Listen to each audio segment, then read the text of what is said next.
Hi students. So in today's class we do learn about different types of routing algorithms. So this routing algorithms can be divided mainly into two types. So they are first one is non-adaptive algorithm and the second one is adaptive algorithm. So this non-adaptive algorithm is also called it as a static algorithm, and the adaptive algorithm is also called it as a dynamic algorithm. So again this non-adaptive algorithm will be divided into three types. So one is the shortest path routing, and another one is flooding, and third one is flow based routing. So this dynamic routing, that is adaptive routing, can be divided into different types. Those are nothing but distance vector routing, and another one is link state routing, and another one is hierarchical routing, and another one is routing for mobiles, and the broadcasting routing, and the multicast routing. So this dynamic routing mainly uh, it will be applied to for broadcast the information from one place to another place. So in this non-adaptive technique, so it is also called it as the static routing. So this static routing, so in this static routing, so the choice of route is computed in advance, so that may be in offline or downloaded to the router when the network is routed.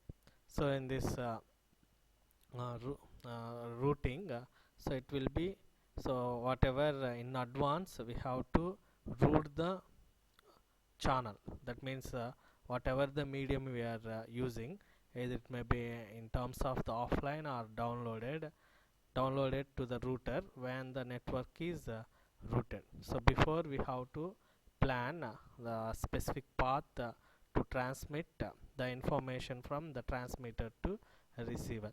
So and coming to dynamic routing, so in this dynamic routing, it changes routes dynamically and gathers the information of the path at runtime as locally, and it will be adjacent routers or all other routers. So finally it will changes the routes for every delta t seconds. When the loading changes, so the topology also changes.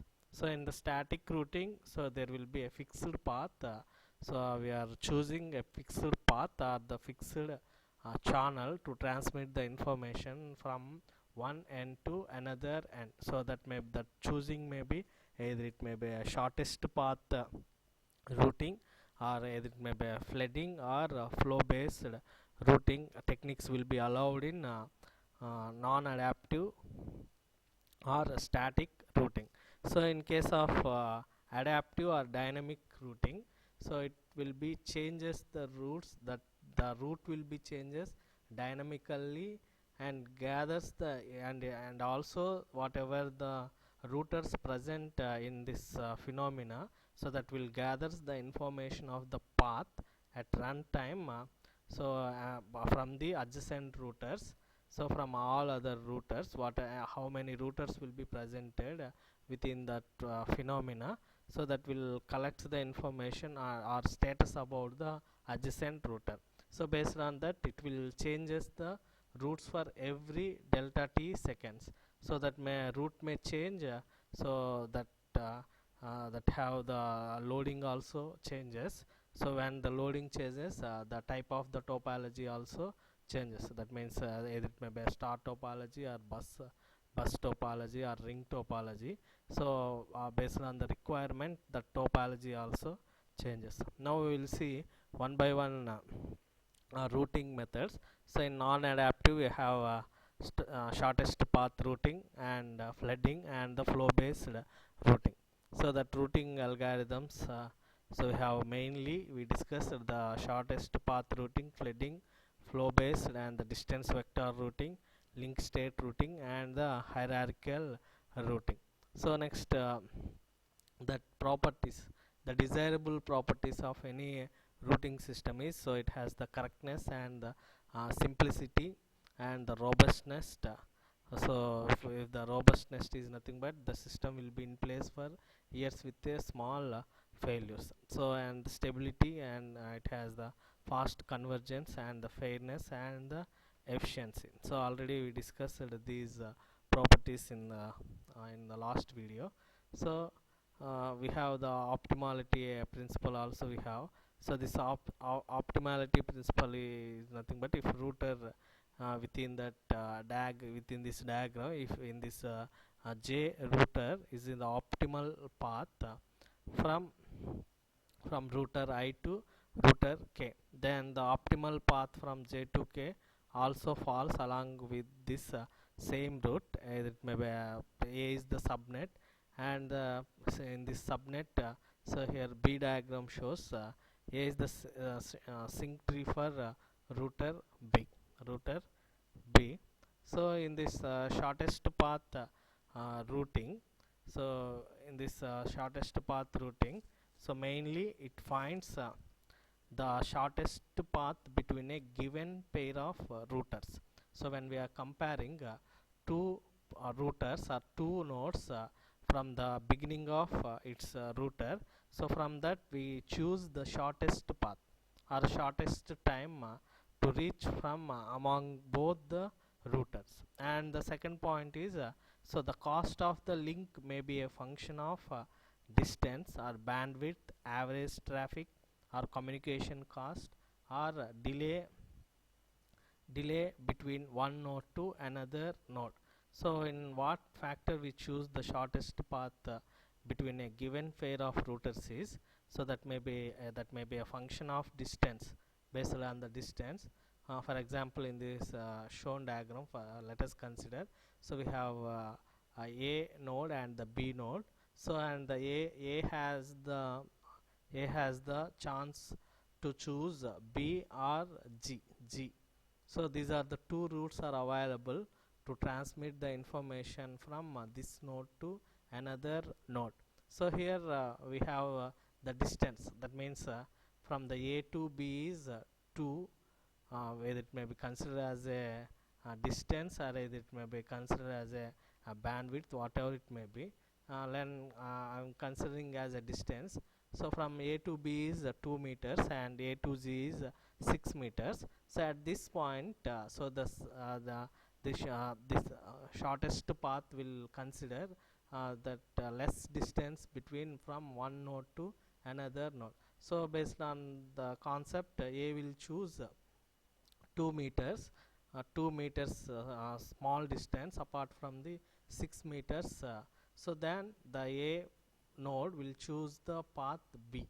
So this is the desired path or pre-planned path to travel the information from A to B node, B to B node.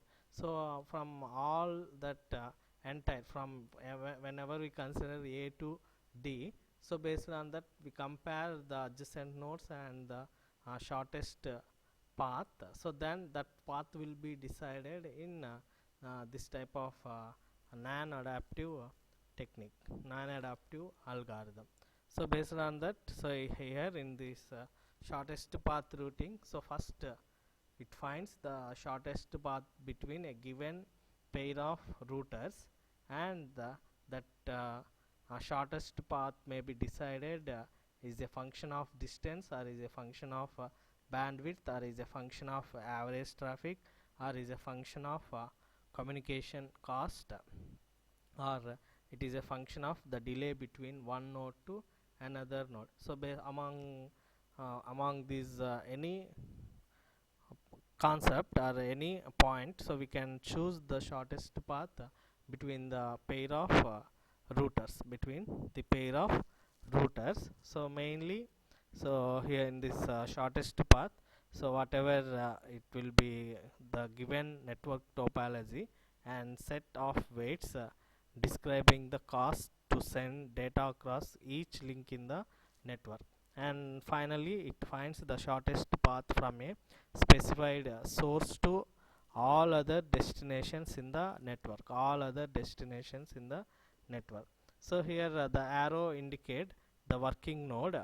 So here whatever we are have the arrow mark is the working node. So that means, so the based on that arrow it will choose the desired path from starting node to ending node, or transmitter to receiver, or receiver to transmitter.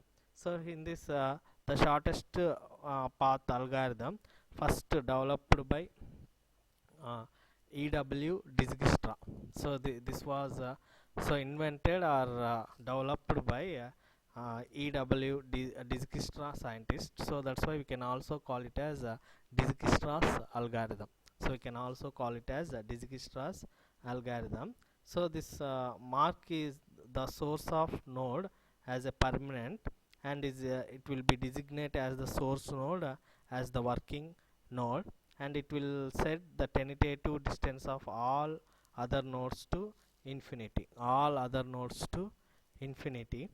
And the second point, D point, while some nodes are not marked as a permanent, so then it will compute the tentative distance from the source to all nodes adjacent to the working node. So if this is shorter than the current tentative distance, so it replaces the tentative distance of the destination and record the label of the working node, and it will examines this loop, ALL loop, tentatively label nodes in this graph. So finally it selects the node with the smallest value and make it the new working node. So those finally it will be designate the node permanent node. So whenever we are observing from A to B node, so apart from the this arrow mark node, we can consider all our infinity node. So from this we have to choose A to B. So when we are comparing A to B and A to Z, so A to B is the shortest distance from A to G. So this is then B is the working node. So when we are comparing B to C, so now B is the working node. So we have the adjacent nodes for the B is E and C. So then we compare the E and C, that is so here it is from E 2 plus 2 is 4. So we have to add the one node distance to another node distance 4, and 7 plus 2 is 9. So the shortest path between the C to B to C, and B2 is the shortest path apart from the C. So then we will choose next working node is E. Node is E. So now we compare E. So the adjacent nodes for the E is F and G. For the E and F and G. So then we will again add the the that is the distance between the E to F and the distance between the E to G. So here that for the G it is 6 4 plus, that is 4 plus 1 is 5. So at the E we have the 4 and 1, so we have the 5 E, and from E to F is it is a 6. So the shortest path between E to G is 5. So along that we have to find the shortest distance and the working node for so finally, so that the path will chooses A to B and E to G and G to H to F. So this is the final path, or the final path to determine the shortest path to transmit the information from A node to D node, from the A node to D node. So this is about shortest path routing. So next one is the flooding.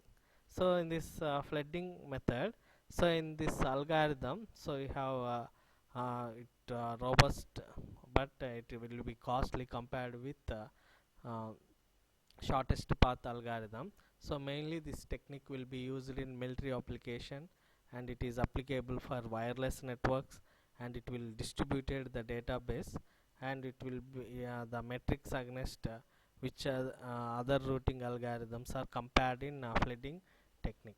So this flooding, so in this algorithm, every incoming packet is sent on every outgoing line except except the line on which it has arrived.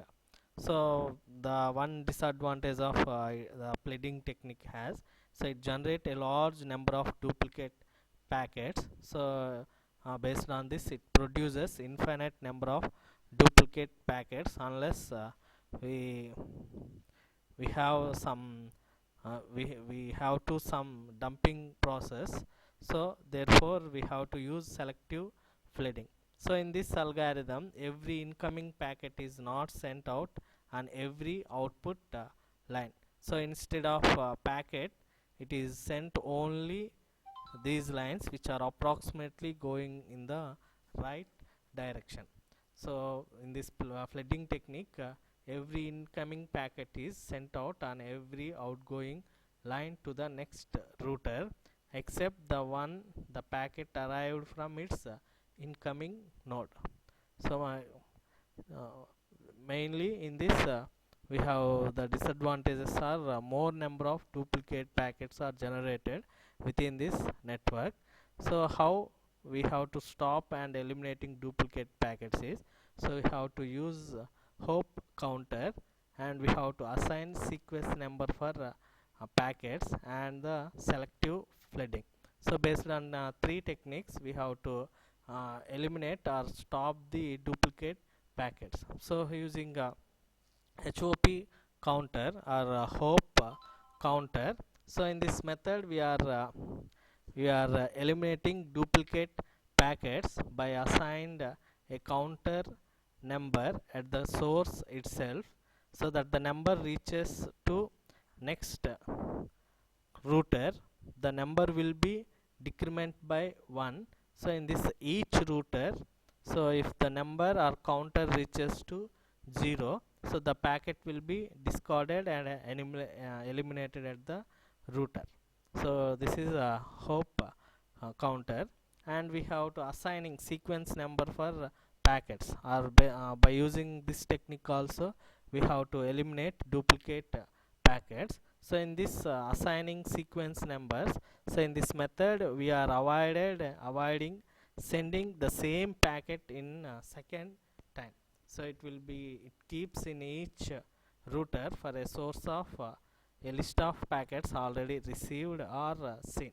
So we are developing a table across the receiver what packet will be received, so with the number or a sequence number. So based on that, we have to control what packet will be received or what packet will be arriving in a next order. So by observing that, so we have to eliminate the duplicate packets from the transmitter. So next one, selective flooding is, so in this method it uses only the specific that are going to reach the destination approximately in the right direction based on the shortest path in advance. Based on the shortest path in advance. So the flow based routing uses network topology and the traffic capacity. The capacity, it will be determine the static routers. So then the traffic, for example in this diagram, so here we have a use traffic from A to B or B to D. So here we have the use traffic in A to B and the B to D. So in this, the traffic from A to D, it should not be routed through B. So instead, so we have route it through, that is A to C and E to F, E to F and F to D. So E to F and F to D. So even though it's a longer path than ABD, so this is called a flow based routing. So whatever the hues flowing will be avoided, and we will choose an alternative path to eliminate that is the duplicate packets arrived from the transmitter. So this type of selection of routing will be call it as a selective flooding. So this is about flooding and the flow based flooding. So in this flow based flooding, mainly it will be operated based on the subnet topology and the traffic matrix and the line capacity matrix. The line capacity matrix is nothing but bandwidth of that router, the bandwidth of that router. So this is the static algorithm in which it was maintained a proper topology and load condition for deciding a route. So to use this technique of flow based routing, the following information should known the devices in advance. They are subnet topology and the traffic matrix and the line capacity matrix and the bandwidth of that specifically the bandwidth of that routing methods from one node to another node, from one node to another node. So and another type of routing is, so it is a adaptive or dynamic routing.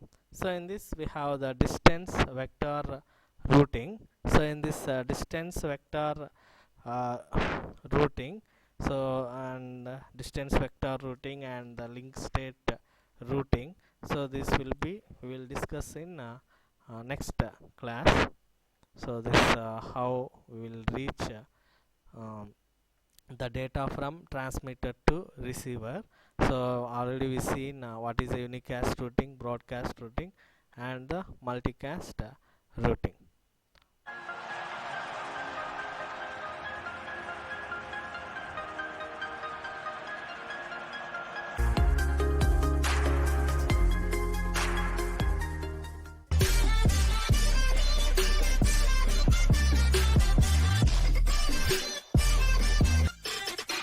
Thank you to one and all, and please subscribe DBS Talks.